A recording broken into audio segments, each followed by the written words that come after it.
Hello, church family, and welcome to this week's edition of BHC Today.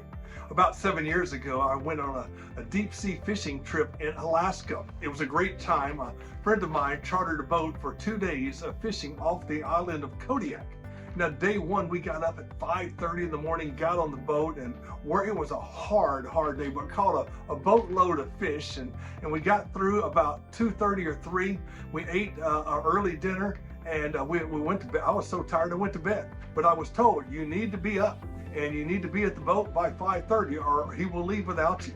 I went to sleep, I don't know, 5 o'clock, and when I finally woke up, I looked out my window and it was bright light outside, and I panicked. I missed the boat. I jumped out of my bed, put on my clothes, and ran outside and looked at the clock.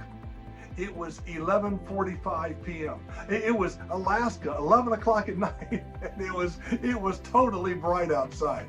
And I had never experienced anything like that before. But you know what? I love the light. I've always liked I like bright rooms. I like bright lights. I just prefer light over darkness. You know, when God created the world, you remember the first words that came out of his mouth? He said, "Let there be light." And you know what? There was light. God created light. Now, one of the questions about creation is always, well, how could if God created light on day one, how is that possible? But since he didn't create the sun and the moon and the stars until day number 4. Well, the answer is easy. God is light. He himself is the very essence of light. That's how it's going to be in heaven. He's going to be the light. You remember what Jesus said in John 8:12? He said, "I am the light of the world. Whoever follows me will never walk in darkness, but will have the light of life." Those words, "I am," you've heard me say, ego, I, me, the Greek translations of the word Yahweh, Jehovah. Jesus is God. God is the light, and in him there is no darkness. But notice when he created light, he separated the light from the darkness. The light he called day, the darkness he called night. You know, darkness has always been symbolic of sin and death and sorrow. But light is always symbolic of God and righteousness and life. Think about it. A lot of bad things happen in the dark. Alleyways are in the dark. Bar rooms are in the dark. Crimes take place in the dark. But good things happen in the light. When the sun rises, it's a new day. It's a new beginning. And Jesus says, "I am, ego, I, me, I am the light of the world." So God separated the light from the darkness. I believe that's important because as followers of Christ, we are to live in the light and we are to be separated from the world. We are to remove ourselves from the darkness of sin and sorrow and danger. Now, we live in the world. That's a darkened world, but we are not of the world.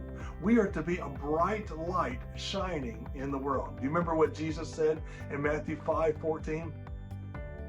"You are the light of the world. A city set on a hill cannot be hidden, nor do men light a lamp and place it under a bowl, but on a stand where it gives light to all who are in the house. In the same way, you are to let your light shine before men in such a way that they may see your good works and glorify your Father in heaven." As followers of Christ, we know that Jesus is the true light, and in him there is no darkness. And if we stay close to Jesus, we will live in the light. But when we start to drift, when we fall away from Jesus, we find ourselves wandering in the darkness. So let us commit today to stay close to Jesus, to abide in Jesus, to remain in Jesus, to cling to Jesus so that we can remain in the light. And when we do, the world will see the light of Christ in us. And that's what we want to do.